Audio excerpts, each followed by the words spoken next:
Give the world a show. Go up, down, up, down, up, down. Go up, down, up, down, up, down. Shake it fast. Catherine Buckman. I'm with the Tennessee Department of Health in the HIV Prevention Program, and I am here to support the MSM Task Force, so Anthony Green, Hardaway, Dwayne Muro, and all the other folks who work with the hearts and areas. So thank you in advance for everything. Hi, I'm Janice Dunlap, and I'm from Memphis, and I'm here supporting my son, Robert Miller. All right, my name is Abby Nolan. I'm here to support my best friend, Antonia Smith, and I'm just here to support. My name is Antonio Williams. I'm from Tupelo, Mississippi. I'm here to support Dwayne Morrell. Lamar Allen. Hey, babe. Yes. I'm proud, Lottie to see you. You gonna do the daggone thing. Support the arts. Support the arts. Yes. My name is Lindsay, and I'm from Chicago, Illinois. I came to support Anthony Green. This is my first time to be able to support him, and I'm thrilled to be here.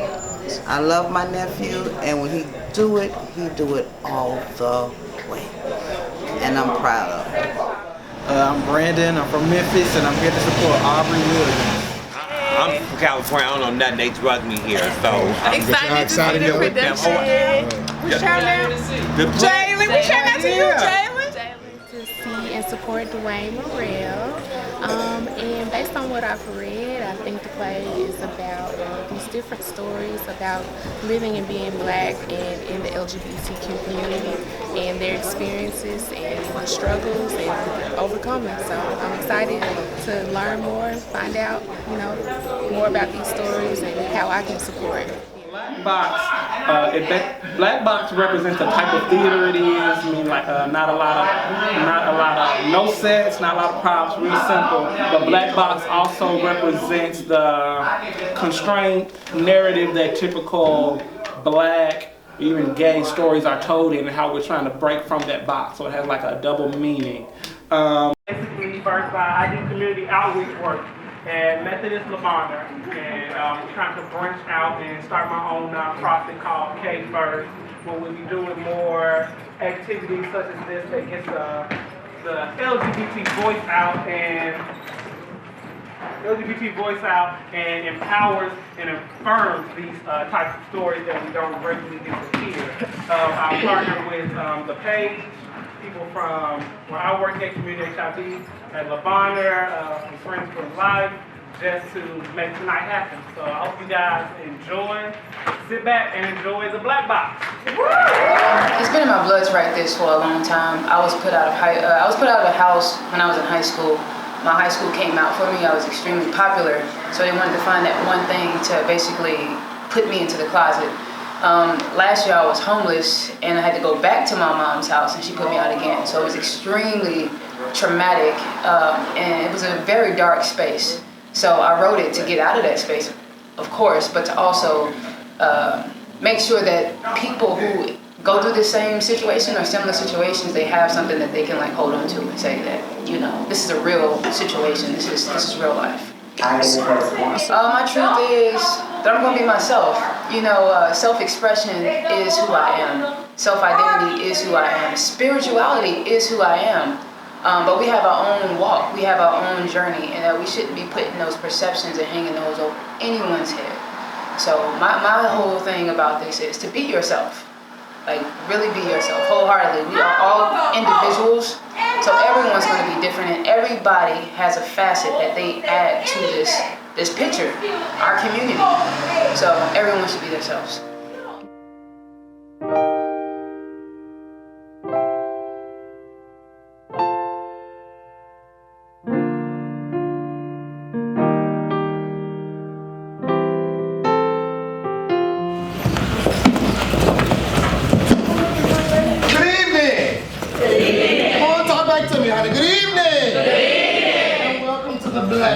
I'm Ladybug. My job is to introduce to you the very first segment of what we're about to show you this evening.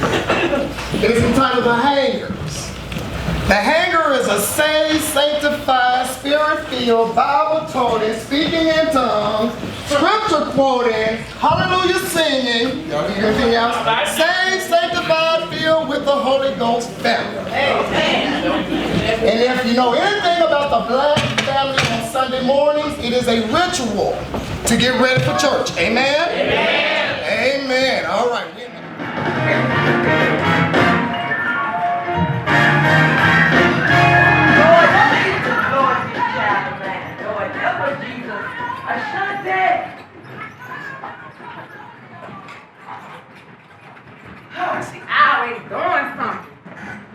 It's Sunday morning, right? The usual hair. I get dressed, we go to church, everything is everything. But this morning she's talking about I can't come out until I look normal. So, whatever that looks like. I don't know why you want to walk around looking like this. God made all these pretty dresses. People looking, but there ain't no verse. What a special, mama. I keep asking for the word where it said thou something must wear a dress, or maybe Eva something was in the dress, and it was good. You know what? I don't care what she say. I'm not wearing that dress. God don't make no jump. Just keep it real with me. Tell me you want me to come as you want me in a goddamn dress.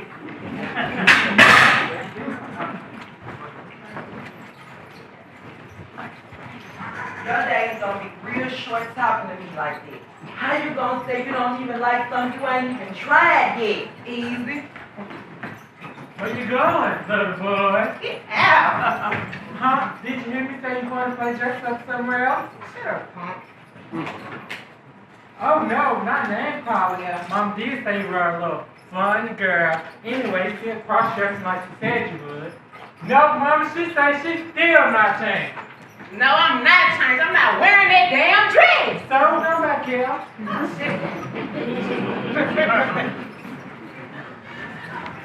And there you go, a small little segment of. So did you get the gist of that? Did you get to understand? She don't want no damn dress. And I'm all right with her. You all right with her with that? So let's bring in the playwright that actually has all of these words and everything down, and she's gonna let you know what she came with this particular play and how she brought it about. So let's give it up for Memphis. For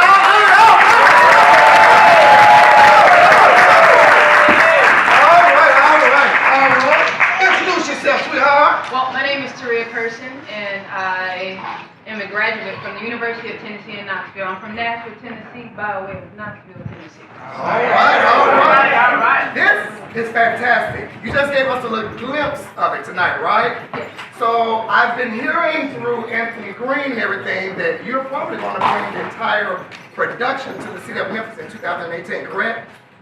Well, we'll do it this way. Memphis, would you like to see the entire production? What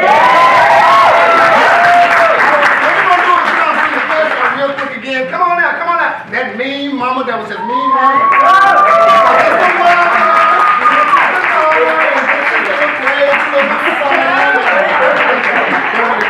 So, we would like to thank you all so much for giving us a little glimpse of what it's like to be who you are, but somebody else is trying to change. You have to do just what I'm saying. So let's do it again one more time. You showed us on tonight. Give us a little bit more segment of behaviors. So essentially, this story is based on my true story. I was raised Seventh-day Adventist, and it's really, really strict. Boys know what they're supposed to look like, girls know what they're supposed to look like, and it's just supposed to be that way. And the boxes kind of transfer into the home. So I was kicked out of the house. I went to UT. Was doing extremely well after college, but had a bout with homelessness last year. And I had to go back home to my mom's house. And was put out again for the same situation. So it just really opened up some wounds and took me to a deep, dark space. But this is what I do. I write and perform to put the emotion there and leave it there, because I don't want to do anything that I was doing like in college, attempting suicide or anything like that. This is how I deal with it. Oh, okay. Well, audience, what we're going to probably ask her to do, that's right, great job. So if I'm not mistaken, I heard her say performer as well. Did you hear that? Yes. Did you hear that? Yeah. So I believe you got a little something for us tonight from Memphis, right? So you got a little something. Y'all, let's give it up for our playwright.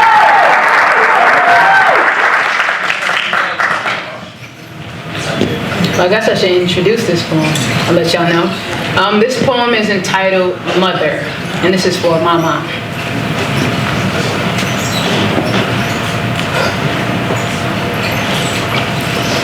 Sometimes I feel like a motherless child, a long way from home. My eyes speak phrases like, Mom, I remember when you used to love me. Down the valleys of my face where hilltops smudge rude just to remain high from your embrace. Now I can't even hug you without it being gay. Like my eyes are fixed on the female's physique, not caring about who it is. Like I'm interested in the bodies of little girls that could even think about taking advantage of a little kid, me and my sisters. We can't even sit in the same room without you asking, hey, what y'all in there doing? Like I'm hammering images of what gay is into their brains and screwing up this family house, and I always wondered why you said that my door had to be open, especially when I had guests. Because you always guessed that my friends were my girlfriend. But deep down, my girlfriend is only recognized as my friend, and I'm confused. Smashed into your box of paradoxes, my mind absent from my body, heart not allowed to fall in the palms of love. If it's not a male, I might as well hold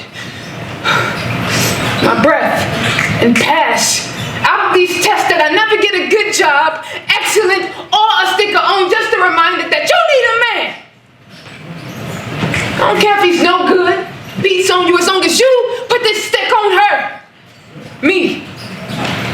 You're the constant cause of Michael Myers slices in my vertebrae for no reason than to kill my esteem with your sharp phrases like, you're too pretty to be gay. I don't know what you want me to say, I don't speak gay. When you gonna get out of this little bitty tomboy face? Oh my gosh, Taria, this is not real love, but you love me. And I know you know what real love is. Just unravel your thoughts from your left and right atrium, left and right ventricle to hear the rhythmic message that your heart is trying to get you to understand is I will never understand why love has to be something that society accepts is on my love to make them feel comfortable. Feet propped up on the backs of the minority, and mama, I thought that you would know how it feels to be bashed for no reason. Treasonous, life sucked out of you, a raisin in the sun, master screaming out nigga this and nigga that when you don't even consider yourself one. Same thing for the word dyke. The walls where eyelashes remain prostrate and not strong enough to seize flooding, so it is wrong for you to even fix your lips to let the word dyke slip out of your mouth. I feel like a motherless child. On the inside, I feel like a 1-year-old child with a lot of shit on my back, and you have neglected me. A long way from home since that day that you put me out, and I've been crawling on this crooked line. I've been walking around with a lot of shit on my mind, and I've been wanting to ask you this for a very, very long time. How does it feel to know that I still love you?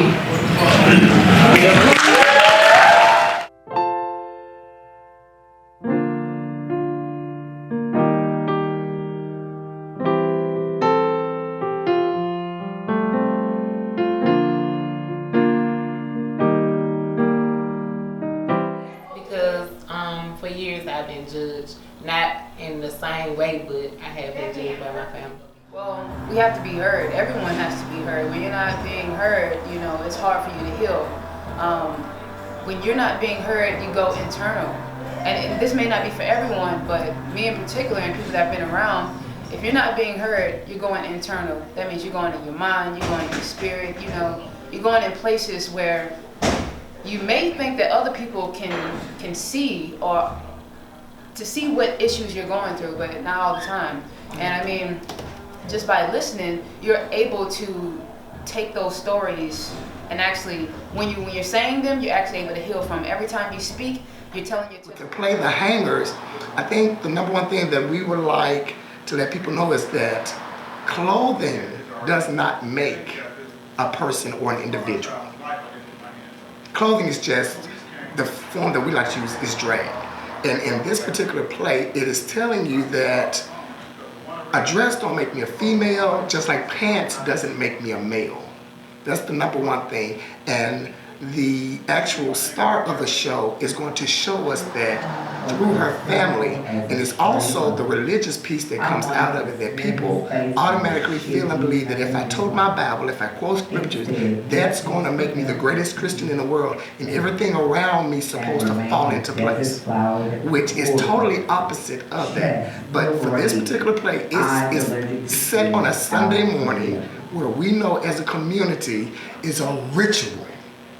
And for some reason, this particular Sunday morning, Black Box has the opportunity to show us this is not necessarily what it has to be because of a piece of fabric material, clothing, shoes, accessories.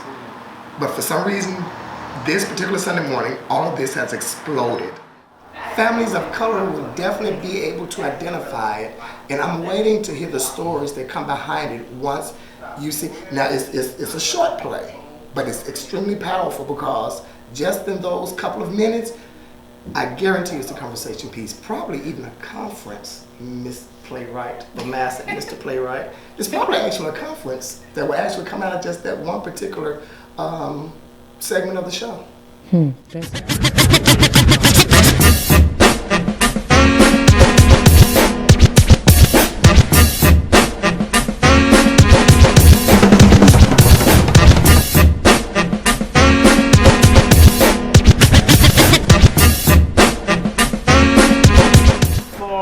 Black gay man's relationship with the law, I felt very similar into that situation. With black gay men in the LGBT community, it almost seems like you're sanctioned into a different community because it seems like you have to almost violate who you are as a black gay man. You have to separate being black and being gay almost sometimes, and especially involving the law, you have to separate that as well. When the law comes at you, the first thing they remember is that you are black. And then remembering that you are gay, that just discriminates you even more. So that caused a lot of discrimination within the black community as well. So I believe I related very well in this role just because I'm a black gay man, and being able to portray a role like this, having issues with rape culture in the gay community as well, it was very prevalent for me to tell this story.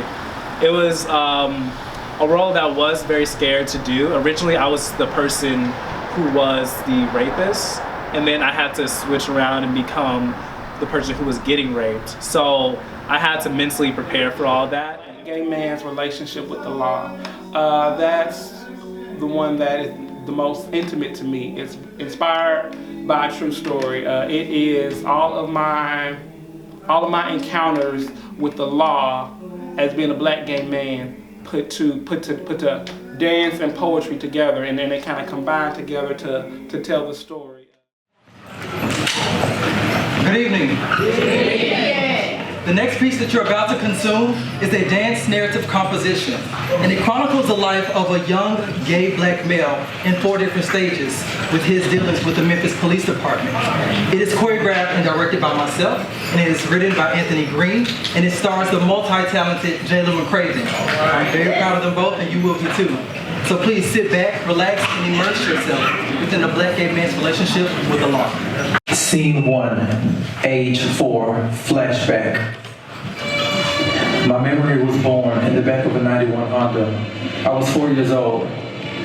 Before that moment, nothing existed but black. I was alone.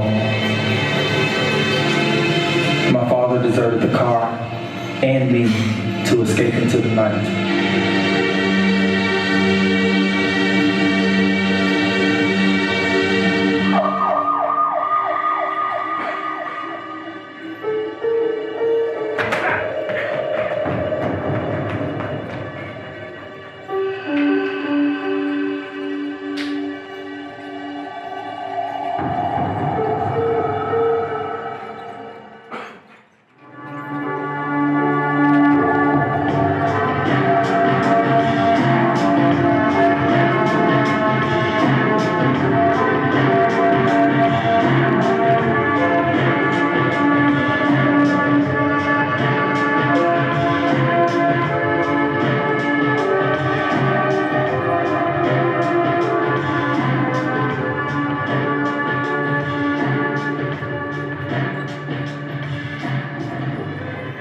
pulled me from the vehicle and put me in the back of a squad car. He promised that I wasn't in trouble, but being caged in the back on our way to juvenile made me believe differently.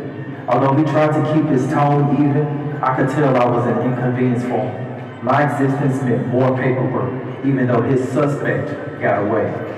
I didn't know my address or my parents' name. I couldn't explain that my mother and grandmother allowed my dad to take me out with him that night. I didn't know that he had multiple warrants. They didn't know he would desert his child to avoid justice. They didn't even know I was spending the night in kiddie jail until the next morning when they were called to come pick me up.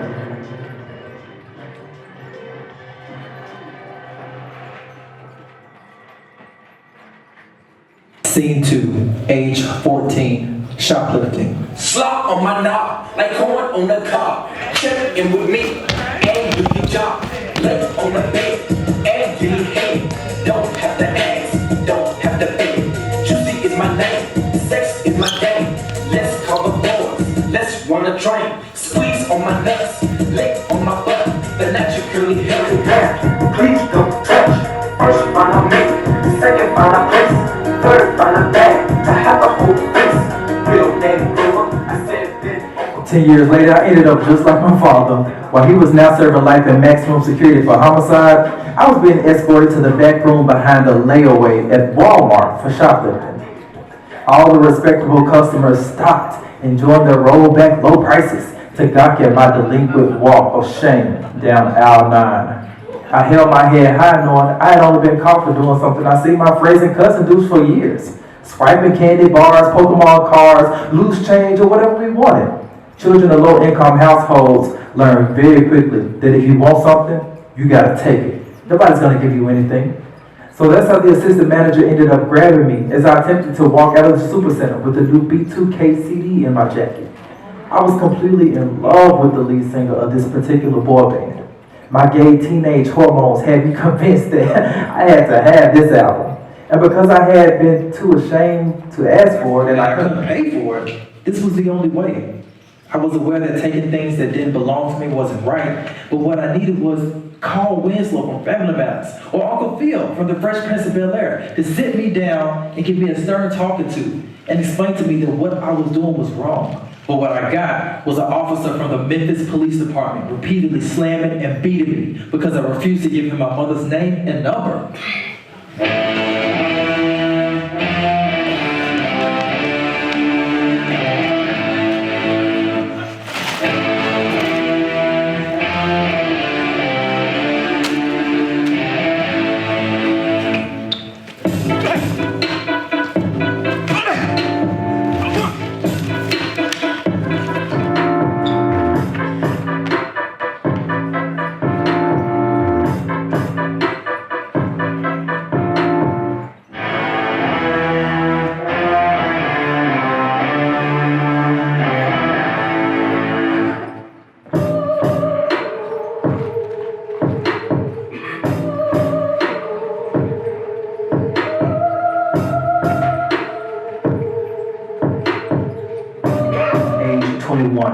Attack.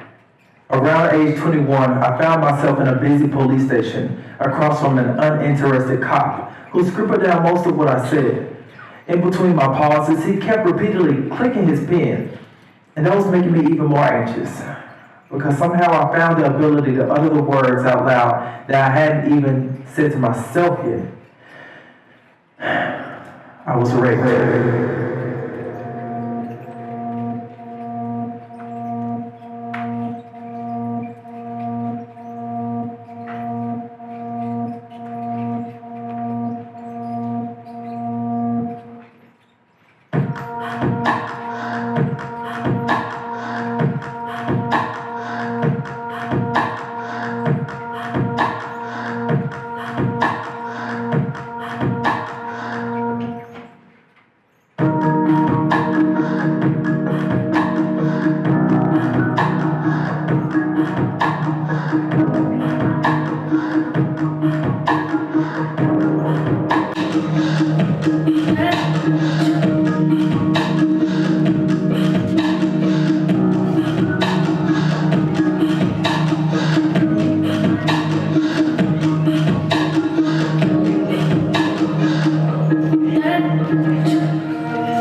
moments are so horrible that my brain protects itself from accessing them. I remember how he wouldn't let me leave. It felt like my wrist would break in his grip. My tiny arms tried to defend, which only made him more vicious. I mean, he held me down on the stiff mattress, pressed my face into the tattered sheets, entered me from behind. No condom, no lube, no mercy. I sprung with all my might to stop, but he was inside of me. He broke me, just ripped me in half. The friction made my insides burn, and hot tears fell down my face. And for the first few minutes, I tried to go numb, block out the rhythm. While still humping, he viciously dug his teeth into my arm like a rabid dog. He made sure that I knew this sex wasn't for enjoyment, it was to punish me.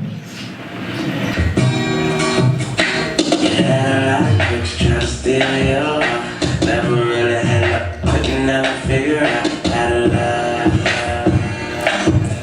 How to love. Yeah, how to love moments that didn't last forever. Now you wanna come on to try and put it together. How to love. How to love. For a second you leave, now you with us all next step. I shouldn't have gone to his house. I shouldn't have led him on. I should have been stronger. I couldn't continue because I felt so pathetic and so guilty. The police decided there was not enough evidence to pursue the case. I didn't ask why. I just assumed I wasn't a good witness. Even though I had injuries and there was a prior police report of him doing almost the exact same thing to another guy. You know, I still see that monster free, walking the streets of Memphis. And each time I lay eyes on him, that scar, that wound, stings as if it were brand new. Couldn't never figure out how to love. How to love.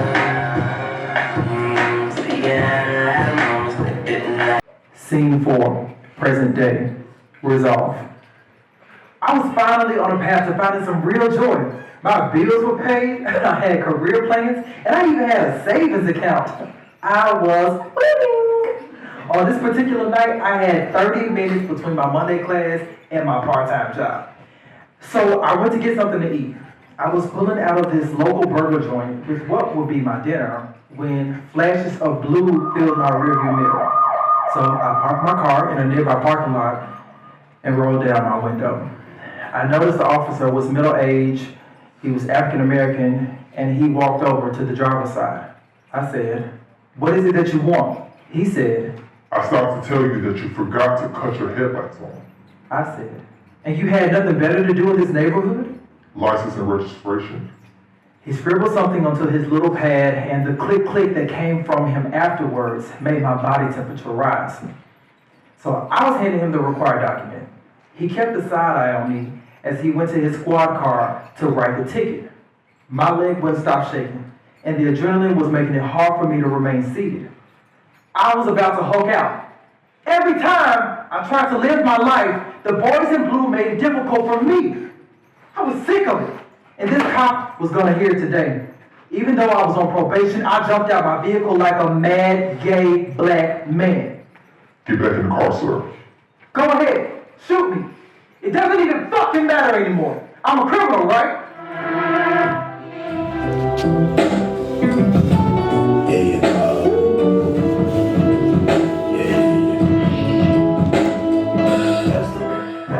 You've had bad experience with the cop, huh? Yeah, we all have.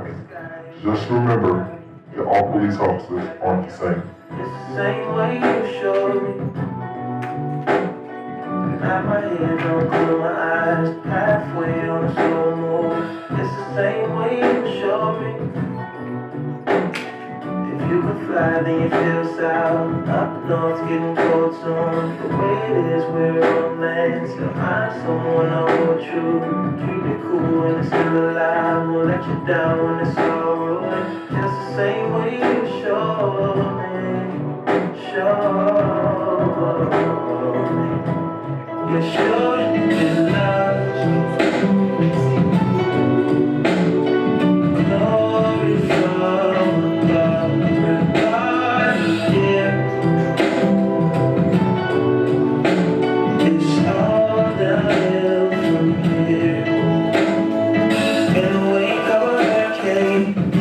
skin of a summer shade. Don't dive in the floodlines. Tall tower, milk crate. It's the same way you showed me.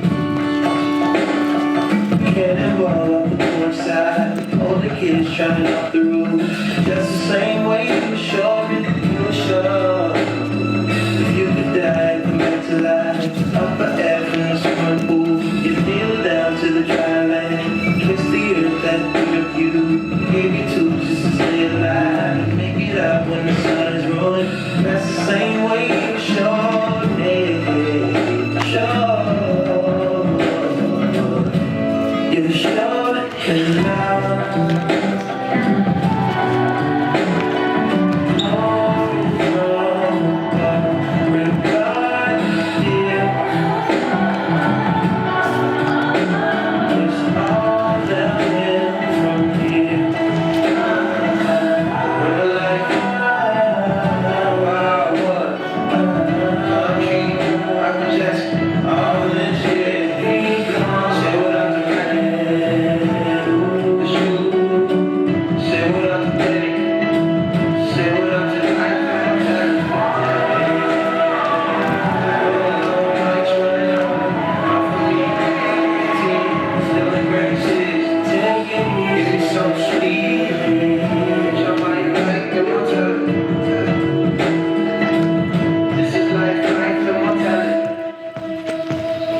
The cop and I wiped our wet faces from the tears. He gave me back my license and sent me on my way. I nodded like a pathetic 4-year-old trapped in a grown man's body. With his lights dimmed, his squad car rolled off into the night. And again, I was alone. I walked back to my car and sat there in thought before I swung the door closed and drove to work.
Saw my father arrested, to being a teenager getting arrested for shoplifting, going on to being an adult and being raped and having to tell that story to the police, and the reaction that I got from that, and finally the struggle of kind of learning my place in a world where the rules and the laws aren't in place to protect me, but to keep me in place. And I put all that into that story.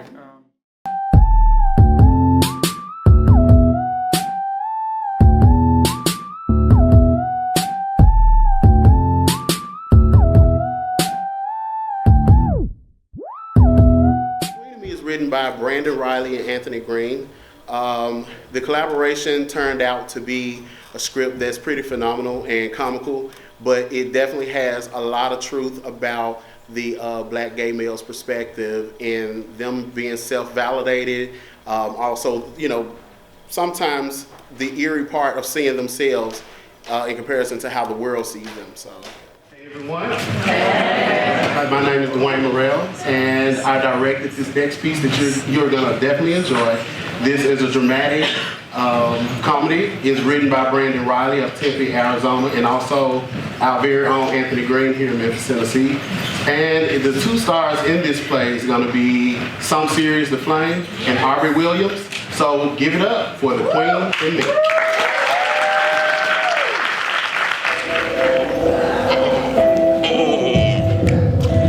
Oh shit, this club club is lit tonight. All the fuck boys want a piece of this. But you know, I'm stingy with the cootie cat.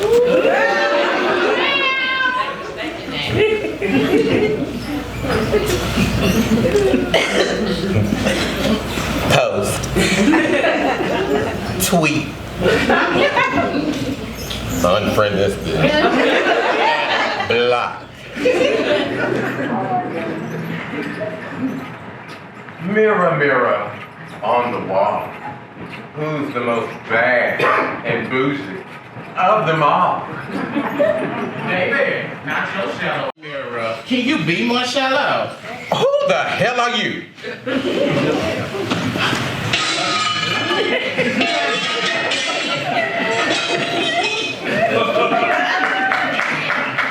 You stare at me enough, you should know me. I'm your mirror. I guess since you lost a couple pounds, fixed your teeth, and bought you some Proactive, you forgot who I am. You forgot who you really are. Oh my God, I must be high. Somebody must have given me a pill Cosby. Like they did Portia Williams. Men don't need drugs to slap between those capillaries of yours. You giving it up for hotel rooms, car rides, bridge payments, loose cigarettes, even a piece of a burger. Who's been telling my business? The man in the mirror knows all your trifling gutter butt hoes. I thought you were a mirror, and mirrors don't talk. I talk and I read. I read. Law, are you calling me ugly? My mirror must need to look in a mirror. I'm waiting on you at the door. Yeah. You ain't even that cute. And your hairline's uneven. You know what? Mr. think it's like you hate on me every day. I'm sexy as fuck. And y'all mad because y'all can't have me or be me. Are you being hated on or generally disliked? You know what? Maybe you should look in the mirror so somebody can point out all of your flaws. You're fat, black, ugly. Girl, nobody wants you. Bitch.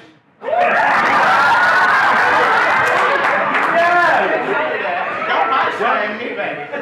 All of this. And in high definition. Like those Instagram filters of yours. You don't know anything about me. I see you walking around this club like a prize.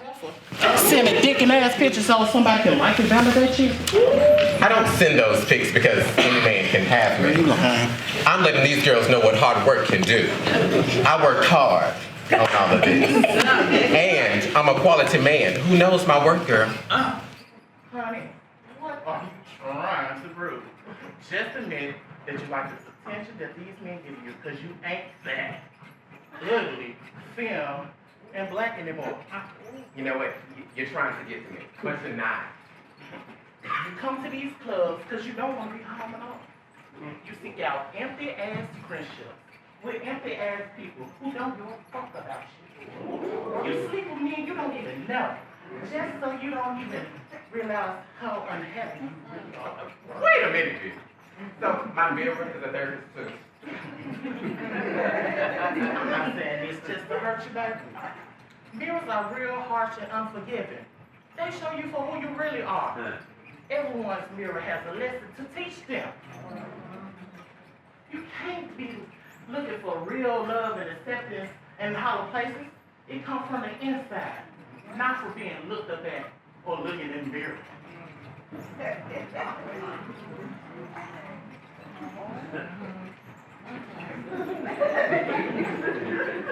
I think I just had a speed bump.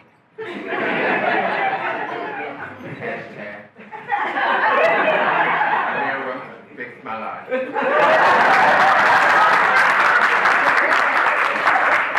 Started from the bottom. Now I'm here.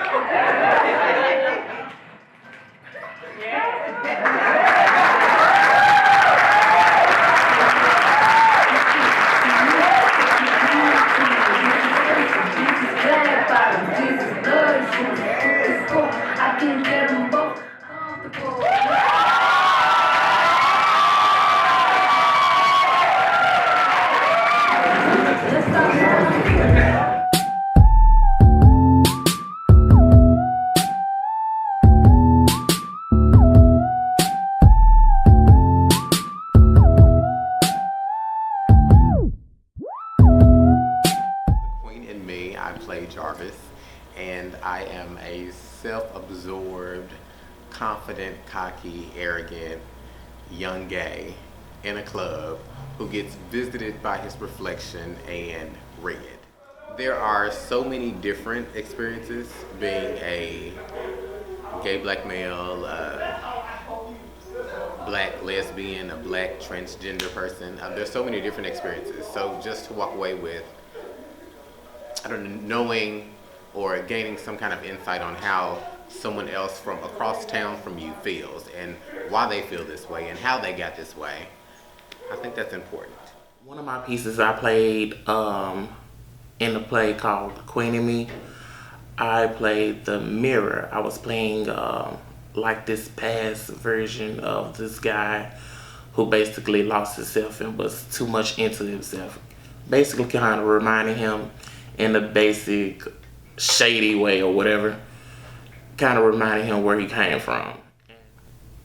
It was rough, you know, kind of getting people to understand that, hey, this is me, this is what I like, this is my lifestyle. Or, you know, people judging you the wrong way, or they always want to fight you because you're different, you know. And it kind of still is the same way, but in a bigger world, because I have to go out and do certain things and, you know, explore. But it was rough. It still is. I'm still learning.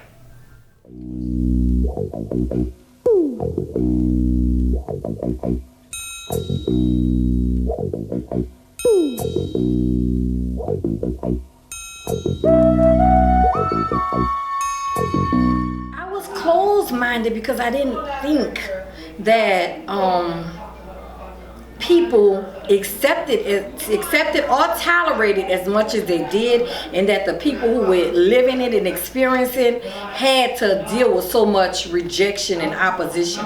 Because as a normal, everyday person, butterfly, I'm accepting of everybody. I have no problem with anybody. I'm not homophobic. Baby, come as you are, because guess what? I love you. But I still didn't realize the sensationalism that goes along with it sometimes, and that people will put down their pride when it comes to financial or being comfortable. Being comfortable is the word.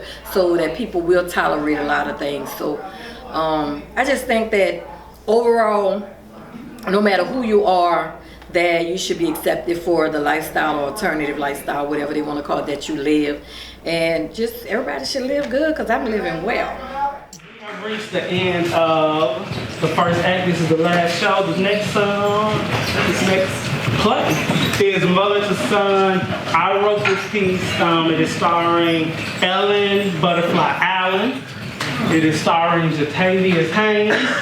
It is starring the legendary Lamar Allen and the very talented Christopher Thomas.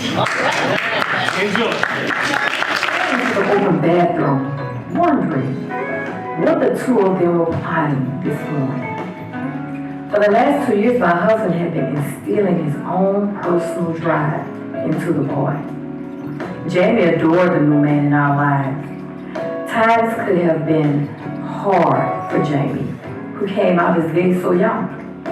I could still hear Tyrone encouraging Jamie to always take control of the way the world perceives him. Tyrone also helped ease me through the process of accepting my baby's homosexuality. I admire my husband for his strength and his wisdom. You boys are running late, aren't you? Rachel, you are not wearing that. What is wrong with this? The other day, I seen one of those Bravo housewives giving a drink thrown in her face. She had on this exact same dress. And here I am without a spare drink. Rachel, I think the boy just means you don't have to have on such a nice dress. Spend the day alone. And I doubt the soap operas care how gone with the way and fabulous you look. I was tempted to announce that I actually had plans today. I had a visitor coming. Even if it was someone I didn't want those two questioning me about. Maybe I just want to look good for myself. Oh, trust me. Somebody appreciate you, baby. I'm gonna be late for homeroom if we don't leave now. Y'all have a good day. I was no longer that shapely chocolate diva I had been back in the day, beaming with sass and humor. The death of my late husband Eugene had drained that from me and almost made me mourn the good church girl that I once used to be. This new marriage, though, was my salvation. And I hope that today's visitor would not bury me deeper.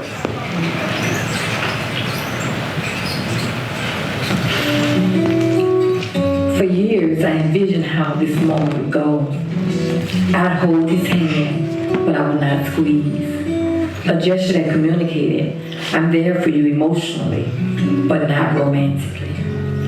No longer the vain preacher's son.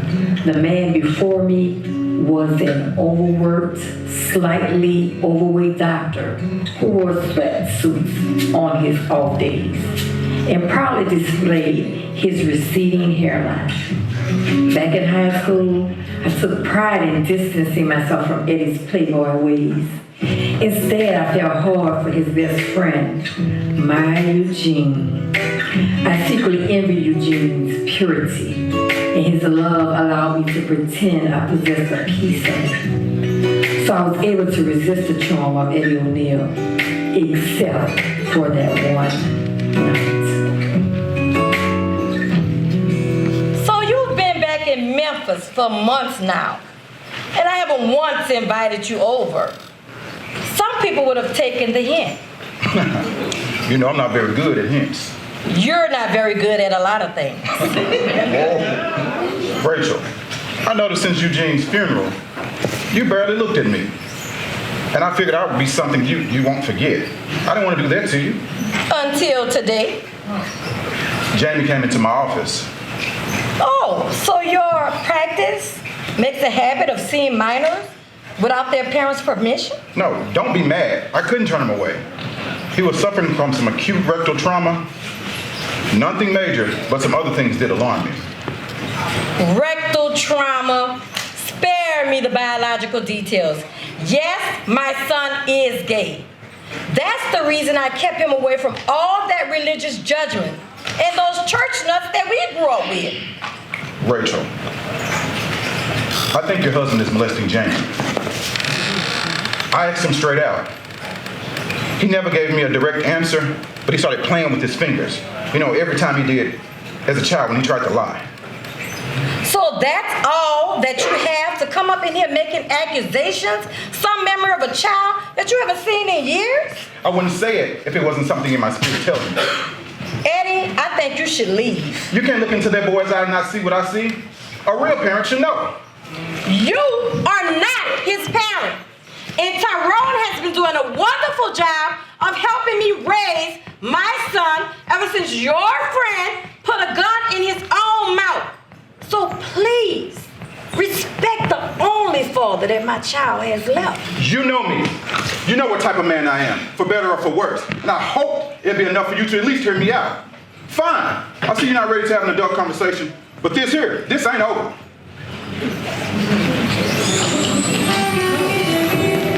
By noon, I still kept convincing myself that my son was too strong and confident to let anyone take advantage of him in that way. Jamie was not a victim. Besides, Tyrone would never do anything to hurt me or Jamie. The man was predictable, stable, and full of morals. As the midday heat began to kick in, I headed to the kitchen to adjust the thermostat. I prayed that it wasn't broken again. This meant the repairman would have to come out, and I hated handling those things. I hated handling a lot of things. What are you doing home already? Oh, well, Tyrone let me keep the car, so I decided to come home for a snack during free period. Don't trip, Rachel. I'm going back from my last class. Oh, it's okay, baby. You know, those private schools have all types of fancy lunches, but all I've been craving lately is a peanut butter and jelly sandwich. That was all you would eat when you were little. You were determined to make your own dinner. I still can see you evenly spreading the peanut butter and the jelly as intently as if you were doing open heart surgery. Such an independent little guy. I don't know where you get that from. Certainly not me or your father.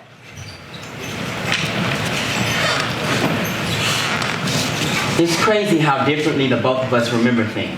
I remember making those damn sandwiches on my own because you were too upset about Daddy to cook, and we couldn't afford much of anything else. But it's like we're living in two different realities. I was tempted to smack the hell out of him for the disrespect, but that was my mother's way. Or reach for a broom in the corner and crack him across the head, but that was my grandmother's way. I decided to try a different tactic. I searched his demeanor for that golden sign that Eddie claimed to see. Some hidden truth. A parent was supposed to know, right? Eddie stopped by this afternoon.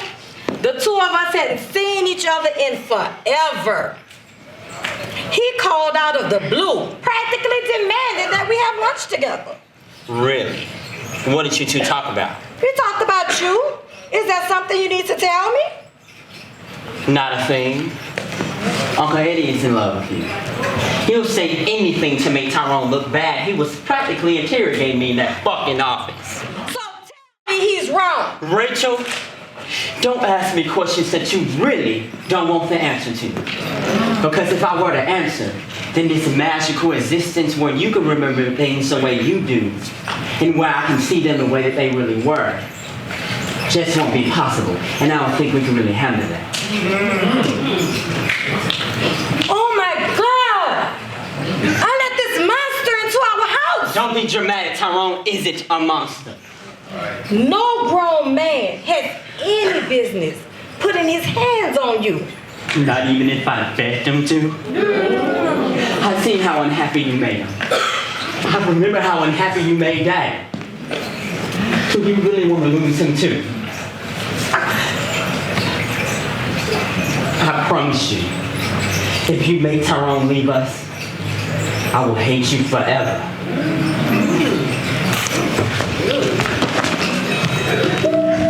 I had to get my son out of that house.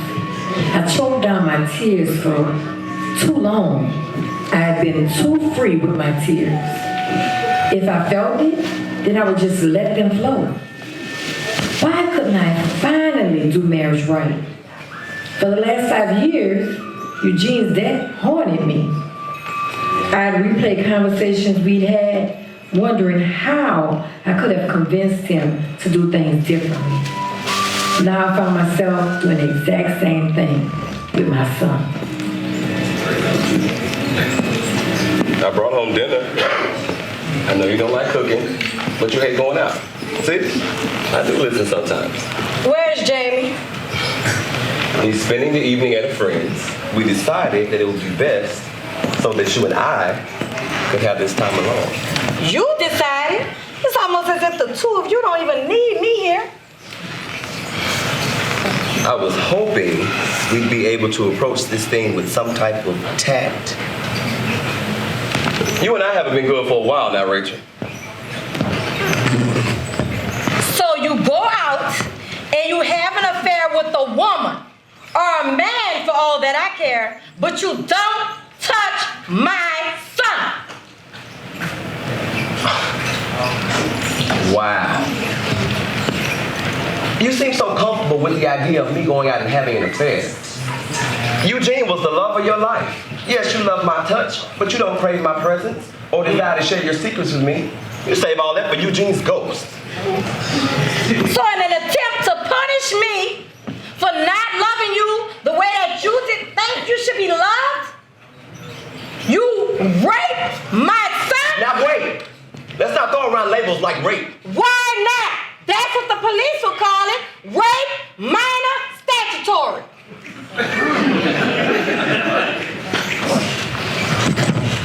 Eugene would never allow that. Yes, I allowed myself to be comforted by him when I had a responsibility as the adult, but his adoration felt good. Look, I'm disgusted at the fact that he's the only person I can find solace in. Yet, the more I found it in him, the less I searched for it in you. Well, you had better find solace in Jesus Christ, because if I ever catch you around my son again, I'm going to have 2 dead husbands.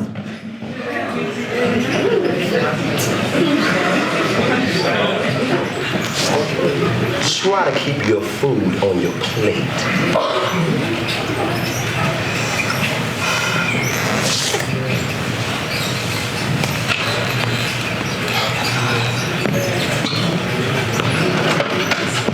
Did you know I fell in love with you on the first date? You had your hair all done up. Your makeup was flawless. It must have taken you forever to get ready. But what was the most stunning was his cut on your arm. Now, it was nothing major, a small gash, but it definitely deserved some type of first aid. Yet, all you could think about was looking your best and not wasting a second on self-care. See, you and I, we don't fix our problems. We both don't leave situations that make us unhappy. We just enjoy and adapt. You don't want to be happy, and I don't want to be alone. When I really saw him out of his house with nowhere to go and a bag full of nothing, or would I just eat the meal set before me? I called about the air conditioner. The repairman will be here tomorrow. That's fine.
Mother to son, I play the new husband of a widowed wife, and I am accepting, well, in short, I'm accepting to her son being gay. He just came out, so I'm kind of helping them through there. But in actuality, me and her son actually have something going on. So, and I'm battling through there because I feel like it's something that is wrong, but I'm feeling justified because I feel like that's what I need, and I'm not getting it.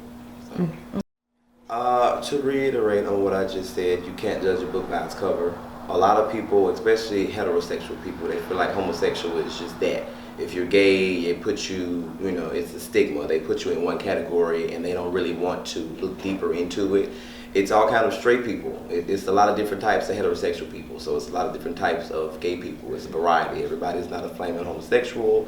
Everybody's not down low. The down low men aren't really.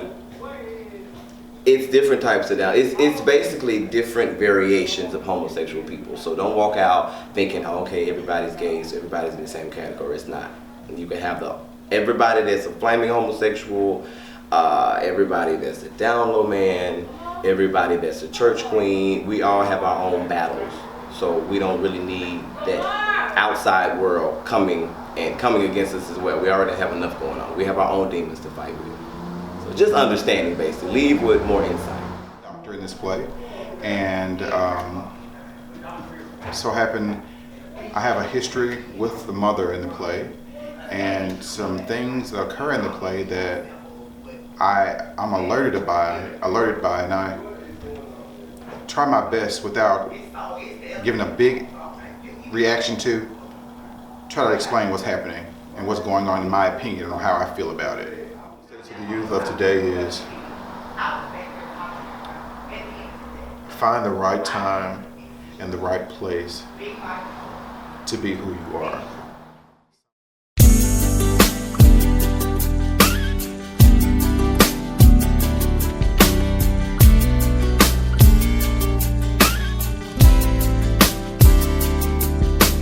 Sometimes I sit at home and wonder how it would be if he had loved me. Toxic masculinity in itself, like homophobia is a part of toxic masculinity. That's the reason why you feel unnecessary aggression towards gay males, because you want to like assert yourself as some alpha male when that's not really a thing. So first of all, let me say I did not plan to do this wrong.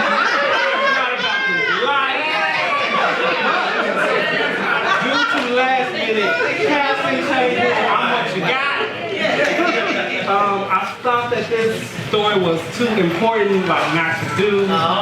Cover Girl is the story of a young trans woman on one of her first nights out at a local bar with her sisters. And I'll be playing the starring role Danica. We also have Ellen Butterfly Allen in here. We have Chris Thomas, and we have Sydney Bryant. All right.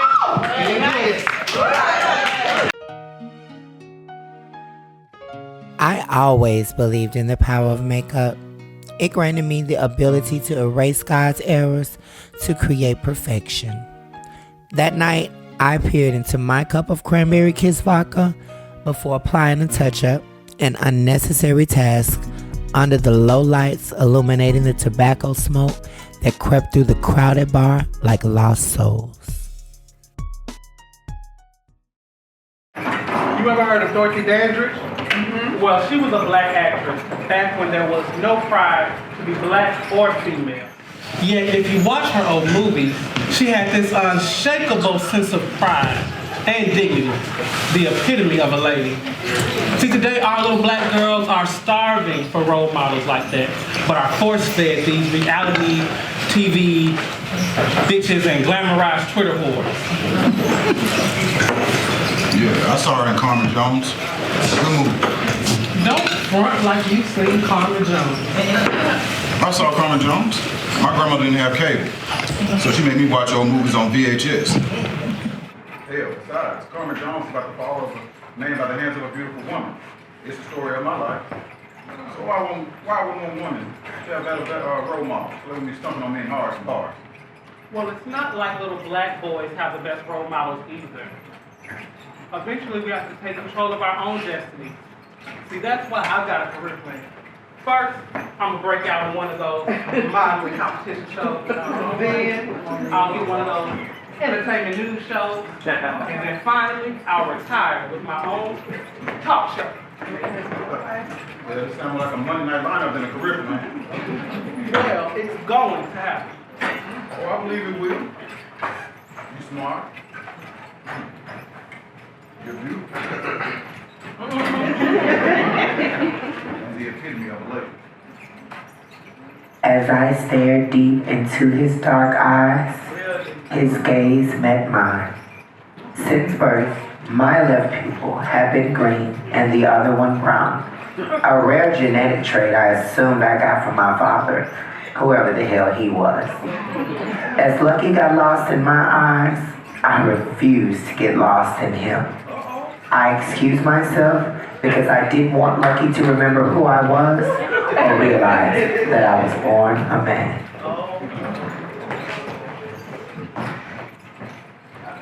So where the hell you been, bitch? I was just talking to some dude. Some dude? Some stranger? You neglecting your sister's for to talk to?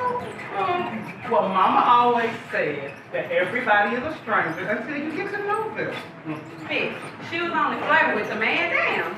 Flirting can be dangerous for someone like Daniel. Why is it dangerous for the girl? That's more dangerous than for a bitch with a penis. And you, of all people, should know better. Like every gay teenage boy in this neighborhood, I fell in love with one of the beautiful and dangerous black boys from the block. Then, one glorious day, my crush slipped me a note asking to meet behind Jim during a school dance. When I got there, not just my crush, but also 6 of the boy's friends greeted me. They gave my tiny 10th grade body the beating of its life, stomping and pounding at my frail frame as if they could eat the faggot out of me. I merely lay broken, accepting my destiny. After days in the hospital nursing my injuries and recounting the embarrassing ordeal for the police, I was left with nothing but shame to avenge my broken heart until the moment that my crush reintroduced himself at the bar tonight. For that painful walk down memory lane. But I doubt I'll even see him again. Good.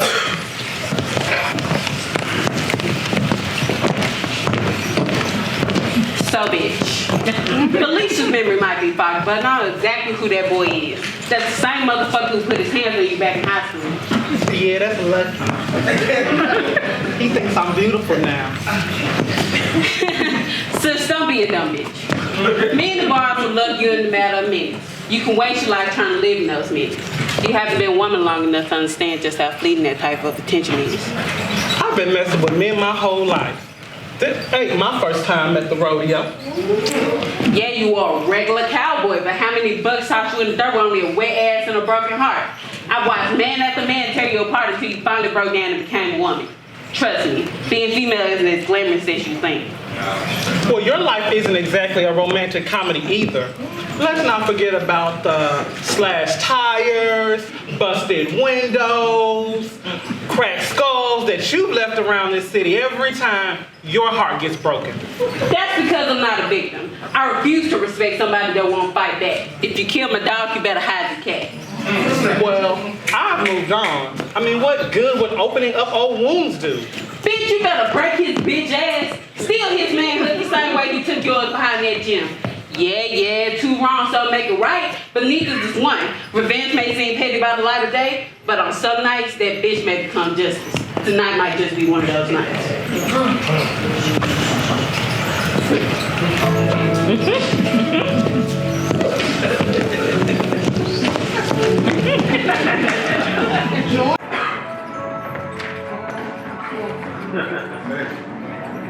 Don't slow down. 2-step. We bounce. We ain't doing no damn slow down. Yes, that's right. What type of sissy takes a woman in his arms to a love song and makes her feel like the most beautiful creature on the planet? Yeah, that is gay.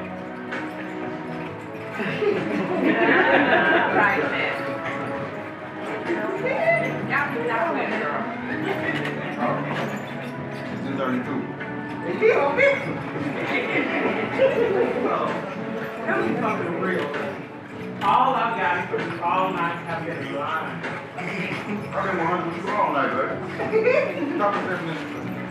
I'm taking this line that's gone to accept chemistry. That's the shit I'm talking about right there. Lying. Oh, no. So, when you heard this song, what you think about it? Nothing, I just like it. I thought it was on your soundtrack. My soundtrack. Yeah. Everybody has soundtracks. No songs that they hear, they go to specific minutes. You compile all those songs and it's your life soundtrack. Really? Well, what's on yours?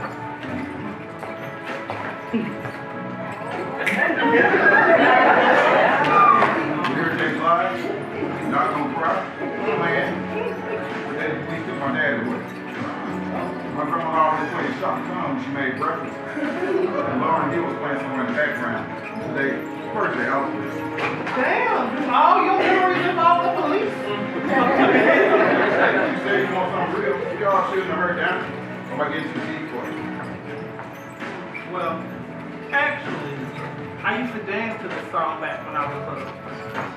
I'd sneak up into my mom's oversized heels and sneak into her makeup and her jewelry and I'd be free to put on a show that would have even put Whitney to shame. One day, my eldest sister Felicia came home early with her girlfriend, and they caught me. I mean, they found the whole thing hilarious, but the look of disgust on my sister's face made me never want to feel beautiful again. Why would your sister be ashamed of a little girl playing dress up?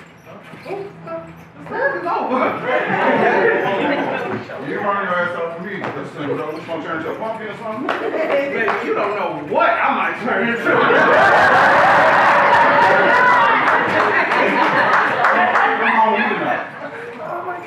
Not like that. My mama always said that any lady that goes home with the man she's just met ain't a lady. But I'm just not ready to say goodbye to you. I guess that's one rule that both Mama and I can't seem to follow.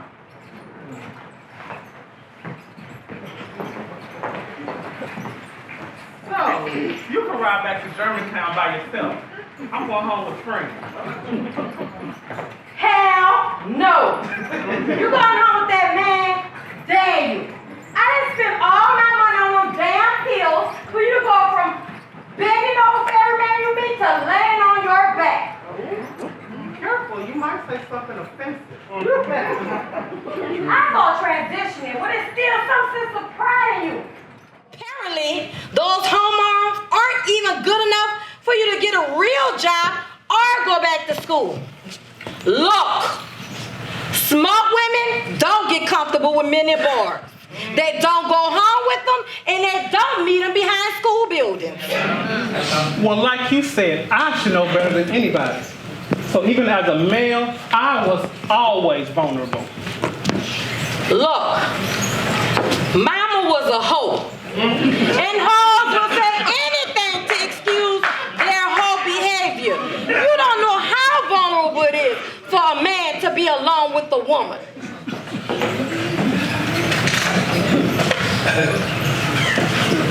That's true? That's true. Okay, well, why in the world does this boy look familiar anyway, Daniel? Whatever you're planning, don't do it. Forget all of that ugliness. That man hurt me, Felicia. The hole he carved in me is so deep that I am still empty inside. And tonight, when I saw him at the bar smiling, that nigga should never be allowed enough joy to smile. You don't think I've had folks to hurt me, but I forgive people for being human. Stop living in all that hurt so that you can grow from being a victim to being a survivor. I will never be a victim. I'm gonna go over there and I'm gonna punish Lucky for everybody who tried to convince me that I was something to be ashamed of. Well, it appears that Lucky isn't the only person that you can't forgive. I hope that whatever you're looking for, that you find it, and that it grants you some peace. I'll see you at home, Danica.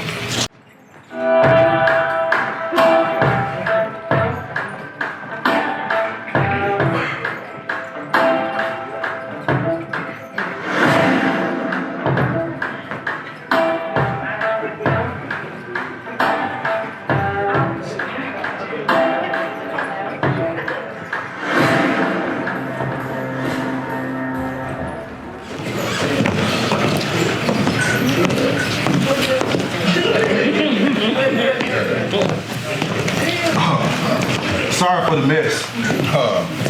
You know, my grandma away on a church trip. And I'm not much of no damn housekeeper. Oh, there's a picture of my daughter Destiny. She's gorgeous. Yeah, she lives with her mom out in Cordova. It's just calm. Oh, did you break her mother's heart? We had this argument. Things got physical, you know. But I swear on my child's life, I didn't put my hands on her. The police came. I guess it's protocol for them to lock up the damn black man. I'd say it's probably karma. Because the one arrest that really fucks up my life is for something I didn't even do. Karma. You sure you want to hang out with a nigga like me? His tone was as pitiful as a stray puppy. I wanted to smear his face in the shit he's made of his life. Instead, instincts propelled me to be Danica and remain the desert flower that poured others with chests full of rage and eyes allergic to tears out from the ugliness. You don't see me going anywhere, do you? Hell, I should have asked you what song was playing that day. Did it make it on your little soundtrack? Even if I'm not able to see my daughter right now, I know one day I'll be able to let her know. She's the real reason why I became a better man. You know what I'm saying? And prove that I'm not something to be ashamed of. I'm sorry. I just thought. No, baby, you thought right.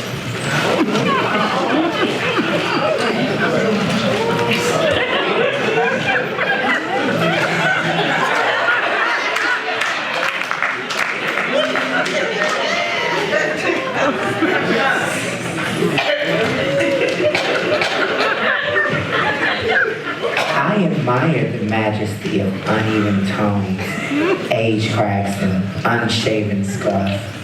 The sight was as bright, as beautiful, and as harsh as sunlight. The boy I came to seek revenge upon had long withered away. Only the skeleton of this broken man remained. What type of vulture would I be if I feasted on what was left of him?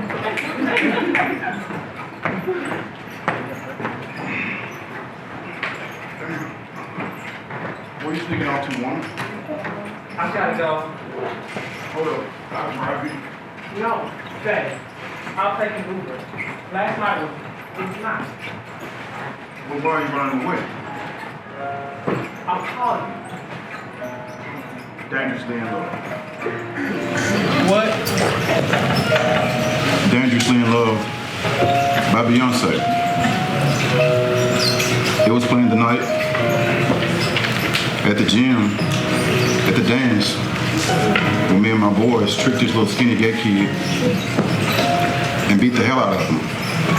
I don't even have a real reason why we did this shit. Please, stop. The kid wasn't doing anything. And what we did was fucked up.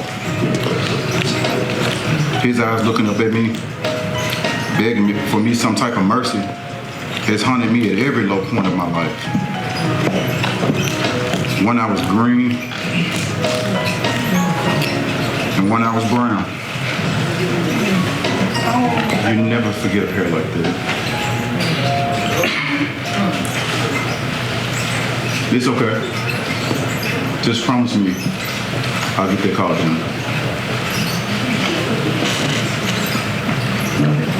Apparently, I didn't enchant Lucky. I was merely the trainee with the power to dissolve his guilt. While I didn't have it in me to bury Lucky, I refused to absolve him. I couldn't continue being that girl, ignoring my own sorrow and wiping another man's tears. I'd forgiven him, not for him, but for me. I'll call you.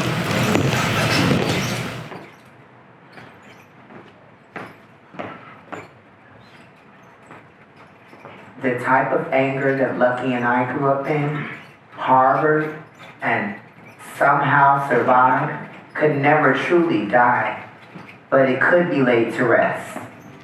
With all that ugliness hidden, I was ready to once again face the world and to never tell a soul what's hidden underneath this cover girl.